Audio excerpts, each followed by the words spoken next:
बच्चों का जिक्र आपने कर ही दिया है सर, तो बता ही दीजिए कि छोटे बच्चे, उन पर पोल्यूशन का क्या असर पड़ता है?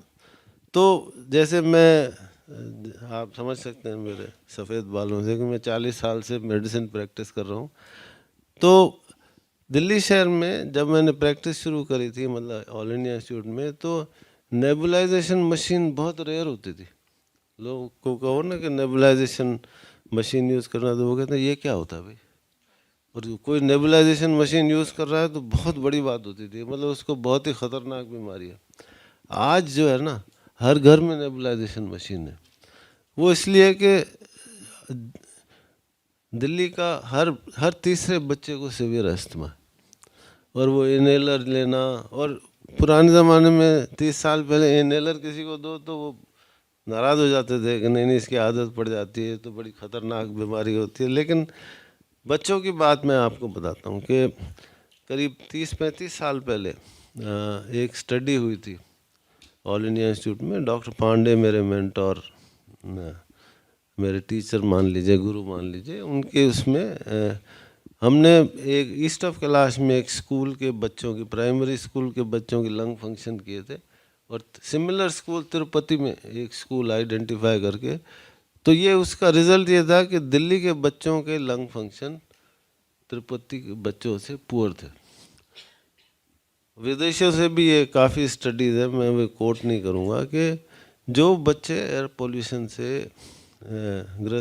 एक्सपोज होते हैं उनके लंग फंक्शंस पूरे होते हैं। एक तो ये बात।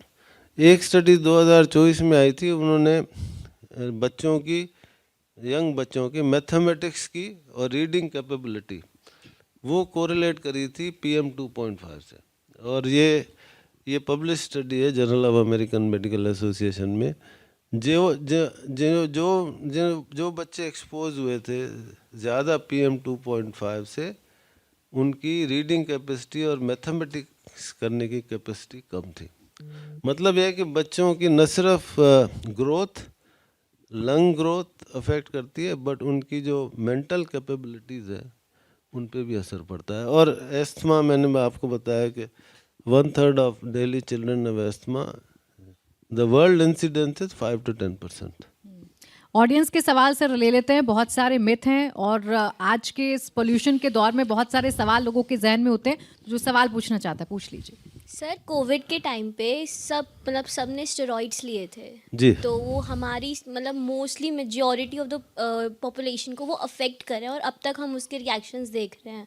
तो किस तरीके से अफेक्ट कर रहे हैं? मतलब तब तो वो यूज़फुल थे स्टेरॉइड्स लेना, मतलब पेशेंट ठीक हो रहा था सब चीज़ें, लेकिन अब उसके जो साइड इफ़ेक्ट्स आ रहे हैं वो एकदम एक्सट्रीम लेवल के आ रहे हैं। ये हाँ ठीक है, आपका प्रश्न बहुत अच्छा है। कोविड जो है ना, हमारे कोविड प्राइमरीली लंग की बीमारी है, और कोविड में स्टीरॉयड वर लाइफ सेवर्स, और उन्होंने नुकसान भी किया, बहुत फंगल इन्फेक्शन भी किए, और ICU प्रैक्टिस में कोविड स्टीरॉयड्स की बड़ी वैल्यू थी। पर जो आप कह रहे हैं कि पोस्ट कोविड जो लंग्स की जो प्रॉब्लम हुई है, नेमली एस्थमा या ब्रोंकाइटिस या सांस का फूलना या लंग फाइब्रोसिस, वो पर से स्टीरॉयड्स की वजह से नहीं थी।